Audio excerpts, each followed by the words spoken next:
আসলে 2030 রূপে আমাদের জীবন থেকে একটি অনেক বড় সময় কেটে গিয়েছে, শেষ হয়ে গিয়েছে।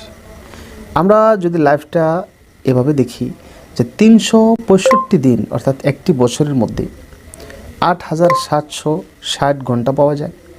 আর এই সময়টাকে যদি আমরা মিনিটসে কনভার্ট করি তাহলে 5,25,600 মিনিটস আমরা এক বছরের মধ্যে পাই।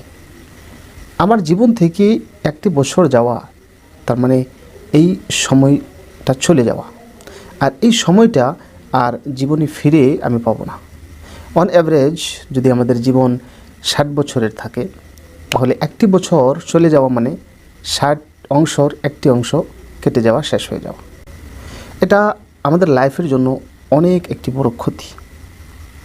আল্লাহ তাআলা আমাদেরকে একটি জীবন দিয়েছে, একটি নির্ধারিত সময় দিয়েছে। যখন আমাদের এই নির্ধারিত সময় শেষ হয়ে যাবে তখন আমাদের মৃত্যু হয়ে যাবে, আমরা মরে যাব, আমরা এই পৃথিবী ছেড়ে চলে যেতে হবে। ইভেন এই পৃথিবীরও একটি নির্ধারিত সময় রয়েছে, যে সময় শেষ হওয়ার পর এই পৃথিবী ধ্বংস হয়ে যাবে, কিয়ামত হয়ে যাবে। কোরআনে কারিমের বিভিন্ন আয়াতের মধ্যে আল্লাহ তাআলা এই কনসেপ্ট বয়ান করছে।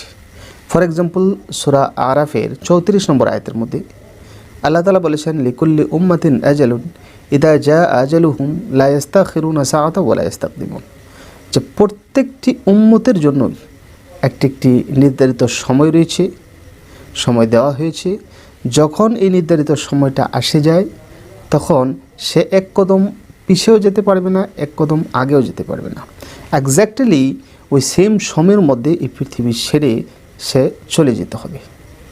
তাহলে বোঝা যায় যে এই নির্ধারিত সময় থেকে একটি বছর আমার চলে গিয়েছে, তার মানে আমার নির্ধারিত সময় থেকে কিছু সময় কমে গেল, অর্থাৎ আমি মৃত্যুর আরও নিকটবর্তী হয়ে গেলাম।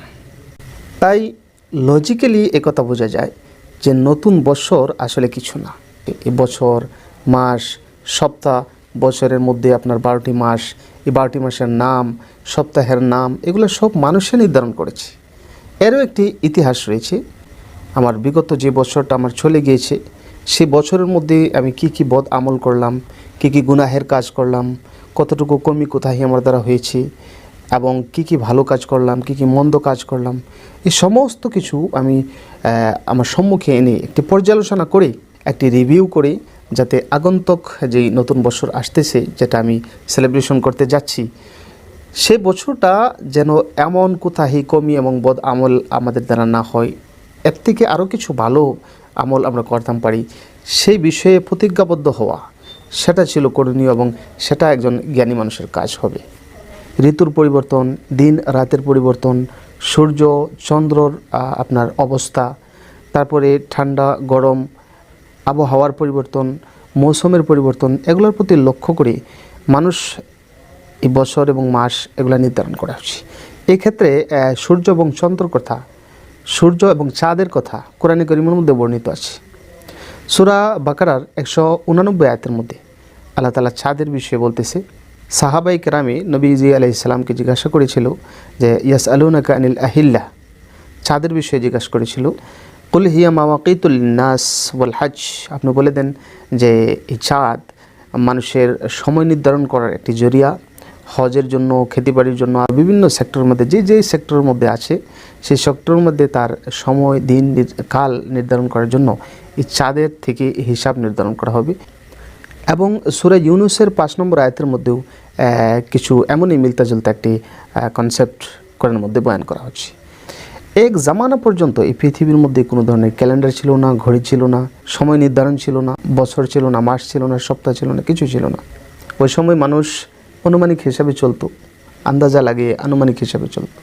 তারপরে যখন আস্তে আস্তে মানুষের সভ্যতা সংস্কৃতির পরিবর্তন হলো, জ্ঞানের সম্প্রসারণ হলো, আস্তে আস্তে মানুষ এগুলা ক্লিয়ার করা আরম্ভ করেছে। এখন যেই 2023 এবং 2024 শুরু হচ্ছে, অর্থাৎ 2024 সাল, এই সন গণনা আর প্রক্রিয়াটা শুরু হয়েছে আমাদের নবীর আগে, অর্থাৎ বনি ইসরাইলের মধ্যে আখিরি নবী হযরত ঈসা আলাইহিস সালামের জন্ম থেকে এই সিলসিলা শুরু করা হচ্ছে। হযরত ঈসা আলাইহিস সালামের জন্মের বছর থেকে ইংরাজি সনের গণনা প্রক্রিয়াটা আরম্ভ হচ্ছে। তার মানে হযরত ঈসা আলাইহিস সালাম এই পৃথিবীতে আসা আজ থেকে 2024 বছর হয়ে গিয়েছে। হযরত ঈসা আলাইহিস সালামের প্রায় 600 বছর পরে আমাদের নবী মুহাম্মদ রাসূলুল্লাহ সাল্লাল্লাহু আলাইহি ওয়াসাল্লাম এই পৃথিবীতে আসে এবং তিনি মক্কার জীবন কাটে 13 বছর পর যখন মক্কা থেকে মদিনায় হিজরত করে গিয়েছে। ওই বছর থেকেই হযরত উমর রাদিয়াল্লাহু তাআলা আনহুর জামানার মধ্যে ওই বছর থেকে একটি হিসাব ধরা হয়েছে, সেটাকে হিজরি বলা হয়। অর্থাৎ ওই দিন থেকে, ওই তারিখ থেকে হিজরি ক্যালেন্ডারের প্রচলন শুরু হচ্ছে। মুহররম মাসের 1 তারিখে প্রথম বছরের দিন ধরে হিজরি ক্যালেন্ডারের আরম্ভণী হয়। আর বর্তমান 1445 হিজরি, অর্থাৎ আমাদের নবী মক্কা থেকে মদিনায় হিজরত করে গিয়েছে আজ থেকে 1445 বছর আগে। আসুন আমরা এখন এই ইংরেজি সন আরম্ভ হওয়ার আগে, অর্থাৎ আজকে থেকে 2000 বছর আগে খ্রিস্টপূর্ব যেটা বিসি লেখা হয়, ওই যুগের মধ্যে মানুষ কিভাবে আপনার সময় নির্ধারণ করেছিল, বা ক্যালেন্ডারের প্রথা ছিল কি না, বা ক্যালেন্ডার ছিল কি না, এ বিষয়ে জানি। অস্ট্রেলিয়ার ইউয়াং একটি জায়গার মধ্যে 11,000 বছর পূর্বের কিছু ঐতিহাসিক ক্যালেন্ডার আকৃতি পাওয়া গেছে। আবার অ্যাবারডিংশায়ারের ওয়ারেন ফিল্ডে 10,000 বছর পুরানা প্রাচীন ক্যালেন্ডার উদ্ধার করা হয়। ঠিক সেই মতো প্রাচীন ক্যালেন্ডারের মধ্যে স্কটিক calendar, Somalian calendar, Egyptian calendar অর্থাৎ মিশরি ক্যালেন্ডার, অসুর ক্যালেন্ডার, ইলামি ক্যালেন্ডার এগুলা উল্লেখযোগ্য ছিল। আবার ভারতবর্ষের মধ্যে ওই সময় গুপ্ত যুগের মধ্যে গুপ্ত সম্রাট বিক্রমাদিত্যর দ্বারা একটি ক্যালেন্ডার চালানো হয়েছিল। সেই ক্যালেন্ডারটির নাম ছিল বিক্রম সংবাদ। তবে এছাড়াও আরও বিভিন্ন ধরনের ক্যালেন্ডার কিছু খোঁজখবর ওই সময় পাওয়া যায়। তারপরে ব্রোঞ্জ যুগ আরম্ভ হলো খ্রিস্টপূর্ব 3300 শতিকা থেকে নিয়ে 1200 শতিকা পর্যন্ত। এই সময়টাকে ব্রোঞ্জ যুগ বলে, অর্থাৎ তামার শৈলী যুগ। ওই সময়ের মধ্যেও ক্যালেন্ডারের উপরে কাজ করা হয়। তারপর রোমান সাম্রাজ্য এবং পারস্য দেশের মধ্যে এই দুইটা সুপার পাওয়ার দেশ ছিল। রোমি সাম্রাজ্য, রোমান এম্পায়ার এবং পারস্য দেশ, এই দুইটা ওই যুগের মধ্যে সুপার পাওয়ার সাম্রাজ্য ছিল। ওই সময় এই রোমান এম্পায়ার অর্থাৎ রোমান সাম্রাজ্য এবং পারস্য সাম্রাজ্যের দ্বারা ক্যালেন্ডারের উপরে অনেক একটি কাজ করা হয়। আর একমতো বলতে গেলে রোমান সাম্রাজ্যের দ্বারাই ক্যালেন্ডারের আপনার বিকাশ এই পৃথিবীর মধ্যে ফাইনালি ঘটে। তারপর এর মধ্যে সময় সাপেক্ষে সংশোধন হয়। খ্রিস্টপূর্ব 43 থেকে 46 সালের ভিতরে জুলিয়াস সিজার নামের এক ব্যক্তি, রোমান এম্পায়ারের সম্রাট ছিলেন তিনি এই ফাইনালি এই ক্যালেন্ডারের মধ্যে আপনার সংশোধন করে। 5 অক্টোবর 1582 খ্রিস্টাব্দের মধ্যে পপ গ্রেগরি নামের এক ব্যক্তি এই ক্যালেন্ডারের মধ্যে ঐতিহাসিক সংশোধন করে। এই 5 অক্টোবর 1582 খ্রিস্টাব্দর আগের ক্যালেন্ডারকে রোমান ক্যালেন্ডার বলা হতো। আর ওই ক্যালেন্ডারের মধ্যে মাত্র 10 মাসের হিসাব ছিল। টোটাল দিন ছিল বছরের মধ্যে 304 দিন। তারপরে পপ গ্রেগরি এখানে আরও 60 দিন অন্তর্ভুক্ত করে পুরো 12 মাসের ক্যালেন্ডার সংশোধন করে বাহির করে। সেজন্য এই ক্যালেন্ডারকে গ্রেগরিয়ান ক্যালেন্ডার বলা হয়। রোমান সম্রাট জুলিয়াস সিজারে করা সংশোধন ক্যালেন্ডারের মধ্যে ঐতিহাসিক একটি সংশোধন ছিল। তার ক্যালেন্ডারের মধ্যে 10 মাসের হিসাব ছিল, আর সেই 10 মাসের নাম সে নিজে রেখেছিল। জ্যানাস নামের এক রুমি দেবতার নামে জানুয়ারি নাম রাখা হয়েছে। ফেব্রুয়ারি দেবতার নামে ফেব্রুয়ারি মাসের নাম রাখা হয়েছে। রোমের এক দেবতার নাম ছিল মার্স, আর ওই মার্স দেবতার নামে মার্চ মাসের নাম রাখা হয়েছে। ল্যাটিন শব্দ এম্পায়ার, এর অর্থ হলো বসন্তকাল। এই এম্পায়ার শব্দ থেকে এপ্রিল মাসের নাম রাখা হয়েছে।